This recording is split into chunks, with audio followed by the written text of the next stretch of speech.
बोलो श्री कृष्ण भगवान की जय। भागवत गीता की जय।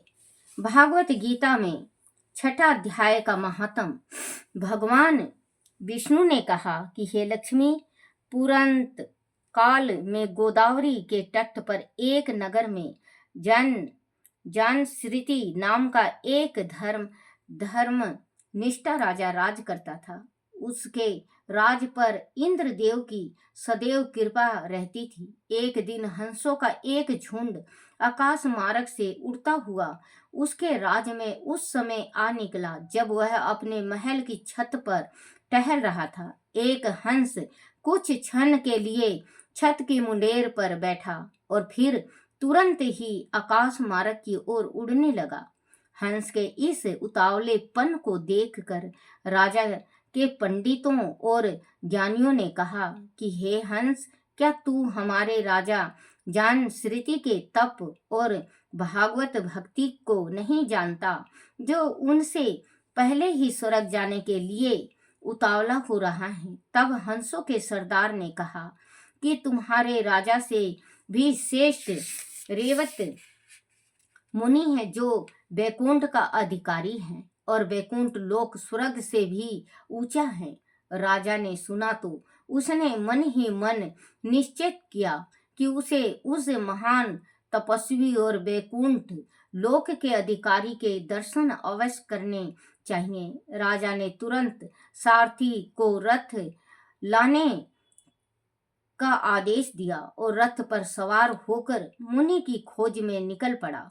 सर्वप्रथम राजा ने काशी पहुंचकर रथ रुकवाया और गंगा में स्नान किया। फिर भिक्षुक को काफी दान दक्षिणा दी और भगवान शिव के दर्शन करने के उपरांत लोगों से रेवत मुनि के विषय में पूछा। इस पर सबने अनभिन्नता जाहिर की। राजा जानश्रुति वहां से निराश होकर फिर रथ पर आ गया और सारथी को अन्य दिशाओं की ओर चलने का आदेश दिया।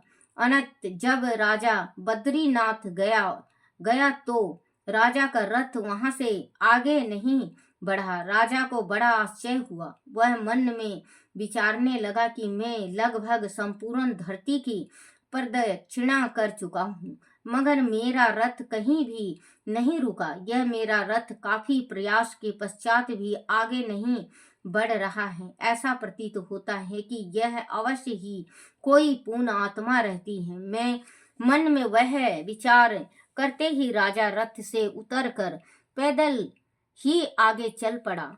कुछ दूर तक चलने के बाद राजा ने देखा कि एक ऊंचे पर्वत की गुफा में एक मुनि ध्यान अवस्था में बैठा है। उसके तेज से वहां काफी प्रकाश हो रहा है। ऐसा लगा जैसे साक्षात भगवान सूर्य स्वयं अपना प्रकाश वहां बिखेर रहे हों। राजा के मन में ढूंढ विश्वास होने लगा कि वह रेवक मुनि है। राजा ने आगे बढ़कर उन्हें सटांग प्रणाम किया और हाथ जोड़कर स्तुति करते हुए बोला कि हे मुनिवर, आपके दर्शनों से मेरा कल्याण हो गया है, मेरा जन्म सफल हो गया है। मुझे दर्शन देकर आपने मेरे जन्म जन्मतार के पाप नष्ट कर दिए हैं। हे राजा, कर दिए हैं। राजा के ऐसे वचन सुनकर रेवक मुनि ने कहा कि हे राजन, तू धर्म अवतार और पूर्ण आत्मा है। तब राजा ने मुनि से पूछा कि हे मुनि श्रेष्ठ, आपके तेज का रहस्य क्या है। इस पर मुनि ने कहा कि हे राजन, मैं तो एक मामूली जटाधारी साधु हूँ। यह जो प्रकाश तू देख रहा है वह तो श्री भागवत गीता के छठे अध्याय के पाठ का परिणाम है। मैं नित्य स्नानादि से निवृत्त होकर गीता के छठे अध्याय का पाठ करता हूँ। सुनकर राजा ने उन्हें प्रणाम किया और अपने राज की ओर प्रस्थान किया। नगर पहुंचकर राजा ने अपना राजपुत्र को सौंप दिया और स्वयं वन में ध्यान मगन होकर गीता के छठे अध्याय का नित्य पाठ करने लगा। वन में उन्हें कई बरस बीत गए। एक दिन करते प्राणायामय करते समय राजा ने देह त्याग दी और वह वैकुंठ धाम चला गया। इस प्रकार गीता के 6ठे अध्याय का पाठ करके राजा मोक्ष को प्राप्त हुआ। भगवान विष्णु बोले कि हे देवी लक्ष्मी, यह गीता के 6ठे अध्याय के पाठ का महत्व था, जिसके फल स्वरूप राजा जानश्रुति को वैकुंठ की प्राप्ति हुई। बोलो श्री कृष्ण भगवान की जय। श्री कृष्ण गोविंद हरे मुरारी, हे नाथ नारायण वासुदेवाय, हे नाथ नारायण वासुदेवाय, हे नाथ नारायण वासुदेवाय। आरती तुलसी जी की। तुलसी महरानी नमो नमो, हर की पटरानी नमो नमो, धन तुलसी पुराण तप कीनो, धन तुलसी पुराण तप कीनो, शालिग्राम महापटरानी, शालिग्राम महापटरानी, नमो नमो तुलसी महरानी, नमो नमो हर की पटरानी।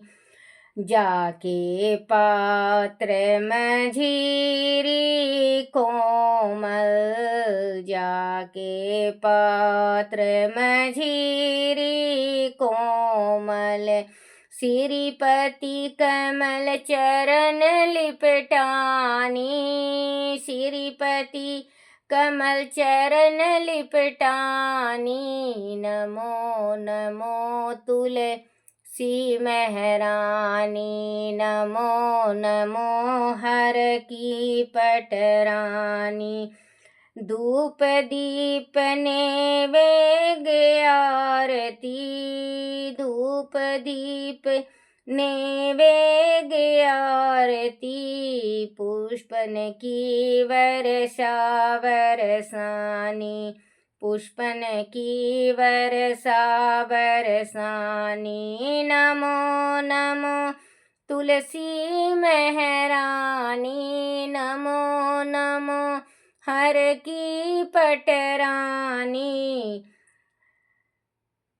56 भोग 36 व्यंजन, 56 भोग 36 व्यंजन, बिन तुलसी हरि एक न मानी, बिन तुलसी हरि एक न मानी, नमो नमो तुलसी महरानी, नमो नमो हर की पटरानी। सभी सखी मैया तेरो यश गावे, भक्ति दान दीजो महरानी, भक्ति दान दीजो महरानी, नमो नमो तुलसी महरानी, नमो नमो हर की पटरानी, नमो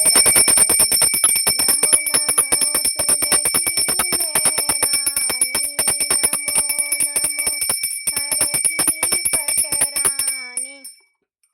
बोलो तुलसा माता की जय। बोलो श्री कृष्ण भगवान की जय। हे मेरे कन्हैया, हे मेरे बंसी वाले, हे मेरे गिरधारी, मेरे से कोई भूल चूक कोई टूटी हो गई हो, मुझे माफ करना, मुझे क्षमा करना, क्षमा करना, क्षमा करना, हे मेरे नाथ। बोलो श्री कृष्ण भगवान की जय। गीता माता की जय हो।